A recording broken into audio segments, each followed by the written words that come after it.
All of One Piece's world building was a lie. We were fed this vast and varied world of pirates, a universe that seemed endless in its lore, filled with countless hidden treasures, unexplained mysteries, and legendary figures. When the truth is that it all comes back to the same origin point: the Rocks Pirates. Rocks is the one answer, the only answer, to all of One Piece's pirate world building. The Rocks Pirates are the genesis of the entire great age of pirates we know today. All of the world building we've gotten, from the Yonko system to the legend of the Golden Lion to the mythical pirate island to Captain John's treasure to even the minute details such as the mafia families of West Blue, all of it seems to originate from one crew that started it all. And now that we've seen the truth, we can recognize this as an absolute masterclass in story planning. This gigantic, complex world of pirates that Oda built is now finally being revealed to us to actually be the shattered fragments of one singular, inconceivably grand empire that once existed. We have finally uncovered the birth of the pirate world. And with this, the entire history of One Piece's ocean has clicked into place. So strap in, because today we're going to be breaking down the complete history of the One Piece pirate world. How every piece of lore across 1100 chapters now finally links up to form a shockingly interconnected tapestry that only now becomes clear. But first, we're doing a huge summer sale where you can buy 2 island posters and get 3 free. That's right, for this month only, you can get 5 island posters for the price of 2, and you even get free shipping. And now when you put any 5 island posters you like into the cart, 3 of them will automatically be free.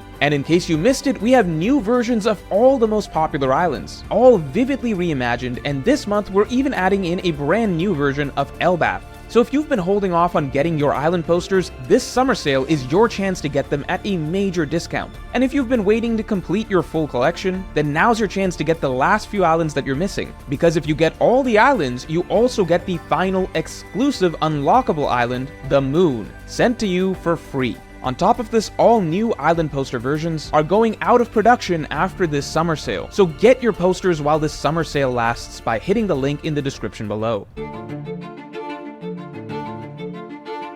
So the way Oda initially set the stage for the world of pirates to begin is brilliant, because he made sure that the era of pirates couldn't begin until the era of the giants ended. See, Oda never wanted to write literally 800 years of pirate history, so he made it so that all notable pirate history only really began in the last 60 years, as Oda simply established that prior to this, the sea was ruled by the giants. We had already been explicitly told that the New World used to be ruled by the giants of Elbaf, and during the Rocks flashback we have realized just how dominant of a force Elbaf was for centuries, and why all the tales of Elbaf as the mightiest nation in the world came to be. Even though Harold himself was never technically a pirate, his wings Dory and Brogy were. And the way Harold sailed around and caused chaos and violence was definitely much like a traditional pirate. Harold could essentially be considered the first pirate king, considering he had pirate king level strength, he had absolute freedom as no one could stop him or the giant warrior pirates, and he and the Elbaf giants were acknowledged as ruling the New World. By every definition of pirate king we have today, being the strongest on the seas, being the freest on the seas, or being king of the seas, Harold was each of those things. And it sounds like the Elbaf giants' rule over the New World had simply been the status quo since the Void Century. This finally changed in the last century, not because the Elbaf giants were dethroned, but rather because the era of the giants finally came to an end organically, with first Dory and Brogy breaking up the giant warrior pirates, and then Harold turning peaceful and having the entire nation of Elbaf become pacifistic. And the end of this reign of giants also neatly coincided with the rise of rocks, as well as various other abnormally strong humans, giving birth to the era of pirates. Now this brings us to the Rocks Empire, and how it laid the foundation for the great age of pirates that we have today. To begin with, as we know, the great age of pirates that the story currently is in is defined by the rule of the 4 pirate emperors. But it's only now that we've truly realized that the 4 pirate emperors are just the fragments of the once unified, singular pirate empire that was the Rocks Pirates. This is, again, an absolutely brilliant world-building choice, since the concept of the 4 emperors has in itself always carried so much weight in One Piece, thanks to hundreds of chapters of build-up establishing them, and to then reach the final saga of the story and realize that these emperors that we see today are merely pieces of something far greater that once was, makes the world of One Piece feel that much more epic. It's reminiscent of reading Lord of the Rings, only to then realize that much of what we see in Middle-earth's war today is merely a faint echo of things far greater that came before. Whitebeard, Kaido, and Big Mom, the legendary emperors and their mighty crews, are just individual offshoots of the far greater Rock's pirates. And even the new emperor, Blackbeard, as Rox's son who is chasing Rox's legacy, is yet another example of how the top of the pirate world in the Great Pirate Era has been defined by the aftermath of the Rock's pirates. Many have even speculated that based on the similarities in design and clear visual parallels, that even Yonko Buggy may be Rox's child as well, in which case nearly every single Yonko in One Piece history actually originated from Rox. But that's not all. We also, of course, have the other legendary pirates we've been hearing of, who never became Yonko, most notably Shiki the Golden Lion, who we now should probably start viewing as the Yonko who should have been. Shiki has been underrated by readers, including myself, for a long time, largely due to his defeat in Chapter 0 and the fact that he was never a Yonko, but now that the story and overall timeline of events has been recontextualized, it is very apparent that Shiki would have been a Yonko if he had not ruined his own future. And in fact, Shiki would likely have been the first recognized Yonko in the era after Roger's death, before Whitebeard, Big Mom, and Kaido. To begin with, on the Rox pirates, it appears that Shiki actually seemed to be number 3 in the hierarchy after Rox and Whitebeard. Remember, Kaido and Big Mom were still not in their primes, and from what we've seen, Shiki was the most emphasized of Rox's original followers alongside Whitebeard, and Shiki is notably shown to command authority, even among the complete version of the Rox pirates. Not to mention, Shiki's own mythos as a pirate seems to be very prominently known during this era. After the Rox pirates disbanded, Shiki was one of the primary highlighted pirates alongside the future emperors, Whitebeard, Big Mom, and Kaido. And out of all of them, it was in fact Shiki who quickly came to command the largest pirate fleet on the seas, meaning the empire Shiki was building was already far ahead of the likes of Whitebeard, Big Mom, and Kaido at that point in time. He was clearly ahead of the curve compared to the future Yonko. Notably, it's implied Shiki's empire would even have defeated the Roger pirates in their prime, if not for a freak storm, which allowed Roger to get away with a draw. The only reason Shiki didn't go on to become an emperor in the modern age is because in a fit of madness he chose to destroy his career. He was so outraged by Roger's capture that he decided to raid Marineford by himself, with it taking Prime Garp and Prime Sengoku together in a 2v1 to bring the Golden Line down. By all portrayal, it undoubtedly appears that Prime Shiki genuinely was Yonko level in strength, and he was clearly years ahead of the rest of the Rox remnants, Whitebeard, Kaido, and Big Mom, when it came to building an empire. As such, realistically, Shiki would have actually been the first ever Emperor of the Sea in the era after the Pirate King, Roger, died. If only Shiki hadn't burned everything he'd built down to the ground right before the era started. Shiki is essentially the missing original member of the 4 emperors, but he's now not remembered with the same legacy as Whitebeard, Kaido, and Big Mom, as they lived on to actually rule the current era as emperors. But beyond the legend of the Golden Line, the next closest pirate to becoming a Yonko was of course Loki,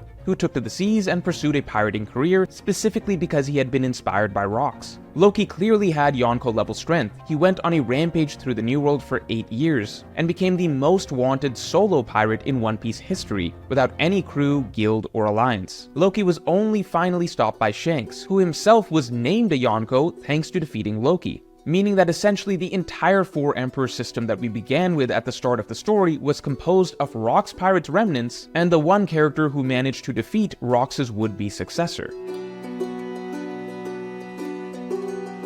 But it's not just about the Yonko and Yonko level pirates all originating from Rox. All the answers to these juicy One Piece pirate mysteries come from the Rox pirates as well. For instance, the lore of the mythical pirate island that was revealed to us all the way back during the Davy Backfight arc now finally comes together. Pirate Island turned out to be very real, and it turns out it gained its legend because it was once the headquarters of the most powerful pirate empire to ever exist. Likely the only time in One Piece history that so many powerful pirates all came together in one place at once. The mythical pirate's paradise that was so powerful it rivaled the world government itself. We've seen various attempts at emulating a pirate's paradise in the modern day, but it turns out that this concept all traces back to the original land that Rox created. Interestingly, the fact that the existence of Pirate Island, Davy Backfights, and Davy Jones were all revealed at the same time in the Long Ring Longland arc means that Oda was literally planning Rox from at least all the way back then. as these 3 pieces of lore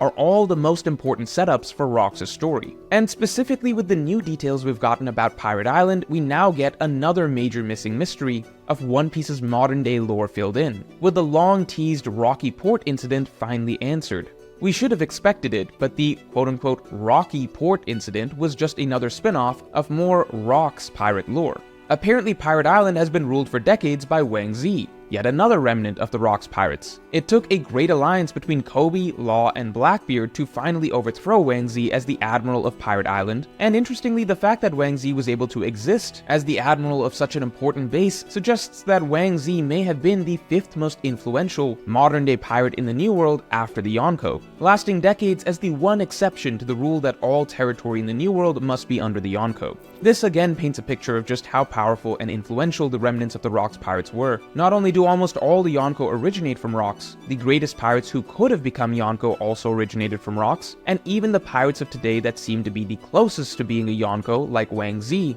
are also remnants of Rocks. And if we want to get into very speculative territory, many readers have noticed the striking similarities in appearance between Wang Zi and the pirates Caribou and Corabo. If we go down this theory that Wang Zi is their father, then a shocking realization is that this whole time that Caribou kept talking about a specific person that he was trying to get information about the ancient weapons to throughout all of these arcs, from Fishman Island to Wano to Egghead, was not in fact Blackbeard, but rather Wang Zi, the former admiral of Pirate Island and Caribou's father. This would make a lot of sense, as Caribou doesn't seemingly have any prior established personal connection to Blackbeard. He doesn't actually seem to work for him, but Caribou did seem desperate to get the information to some unknown big-name pirate. If that was Wang Zi, then that means that Caribou's long journey concluded with a particularly cruel twist of fate. For Caribou to have worked so hard to get this all-important information to his father, as the one thing that could allow his father to regain his lost power, only for Caribou to end up being forced to give that information to the very man who overthrew his father, is just the most painful outcome imaginable.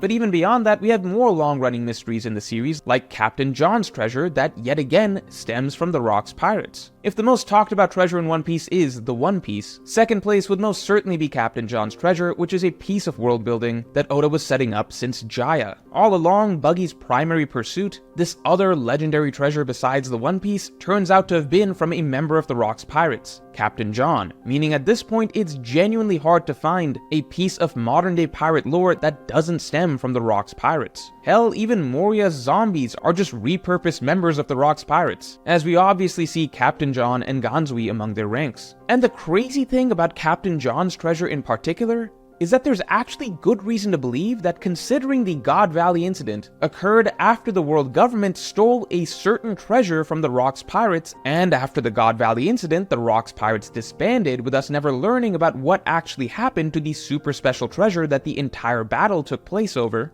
And considering decades later we keep hearing about this one specific legendary treasure that a member of the Rock's pirates supposedly possessed, yeah, it's very likely that the legendary Captain John's treasure was the crown jewel of the Rock's pirates that was first stolen by the world government and then fell into the hands of Captain John during the God Valley battle, who naturally absconded with the infamous treasure as he and the rest of the crew abandoned Rocks after the incident. I mean, Captain John even literally proclaims that the treasure of Pirate Island will be his as he heads into battle.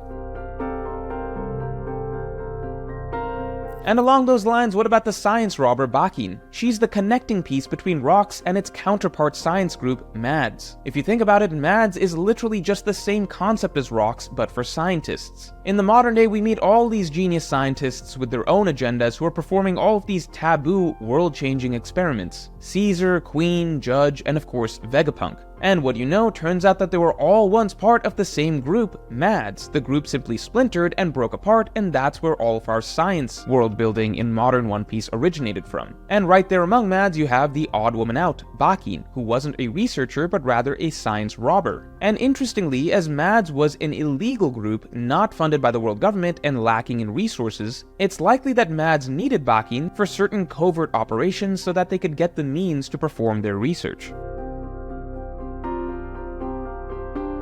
The lore of the Kuja pirates also traces back to tying into the Rocks pirates, as it turns out that the Kuja pirates are not an original crew that Hancock started, but rather Hancock is just the captain of the current generation of Kuja pirates, as there have been 4 generations of Kuja pirates in total, all leading back to the first ever Kuja pirate captain, the one who began this long pirating destiny, Gloriosa, yet another member of the Rocks pirates. Even in the far corners of the world like West Blue, we can likely see the Rocks pirates' influence. We know that the West Blue today is notorious for its gangsters rather than for its pirates, with Capone Beige originating from the West Blue and rising up to be one of the 5 mafia family heads of the sea. And one of the original members of the Rocks pirates has turned out to be Don Marlon, a gangster from the West Blue. Considering the strength and influence of all the primary members of the Rocks pirates, it's very likely that Don Marlon was the OG gangster of the West Blue, the godfather of the mafia culture that Capone Beige came up in. Now, all of that being said, there is one last big missing piece in all of this discussion, which is Roger's influence. And so far, I've been doing a bit of a disservice to Roger, because while the Rocks pirates are responsible for most of the legendary lore in the pirate world, Roger is responsible for almost all the new rising figures in the One Piece world. A simple way to put it is this: the world of pirates that the story started off in was one that formed out of the shattered pieces of the Rocks pirates empire. But the active players that are coming up in that world are all chasing the legend of the first pirate king, Gold Roger. Essentially, the first era was the Giants, after that came the second era, the Rocks Empire. After the Rocks Empire shattered, there was this era where a new world began to form. The remnants of the Rocks pirates all separated and created the new pirate landscape. Whitebeard, Kaido, Big Mom, and Shiki building their own empires, Wang Zi becoming the admiral of the legendary pirate island, Captain John leaving behind his notorious treasure, Gloriosa's Kuja pirates continuing with new iterations generation after generation. Hell, it seems likely that even areas like West Blue became a gangster's paradise under Don Marlon. During this era, where the Rocks pirates' remnants spread throughout the world and built new foundations, it was Roger, the one who had caused the downfall of the Rocks Empire, that shone the brightest and accomplished the most. And when Roger went out, he inspired a new generation of pirates to come up, to rise and take the reins in this world that the Rocks pirates had built. That is the world that we are living in today. Most of the new Yonko, Shanks, Luffy, even Buggy, and the members of Cross Guild were all at one point in time inspired by Roger, and wanted to chase in his footsteps. It's the same for most of the Supernova, and even the small-time pirates across the world. If the Rocks pirates built the pirate world that exists today, then everyone who's rising up to take on that world and change the status quo are doing so thanks to the inspiration of Roger. And so now, finally, the full scope of this rich and layered world of pirates that Oda has constructed is making sense. First, there was nothing, just an age of giants. Then there was the Genesis, the first great pirate empire. Then the shattering, when the empire broke and its shards scattered throughout the seas, creating the structure of the pirate world we know today. And finally, we have the New Age, launched by the very pirate who originally shattered that great empire. An age where this world structure that was built out of the remnants of Rocks is finally being torn down. An era of revolution, change, and freedom. That is the beautiful, emerging new world that the story of One Piece thrusts us into. So let me know what other pieces of Pirates history you believe the Rocks pirates are set to fill in the comments below. And if you enjoyed this video, then definitely like and subscribe. And if you want to hear what I believe came of Silver Axe and Barbell, then you can listen to my weekly podcast that just dropped by becoming a member or by supporting me on Patreon. Link in the description below.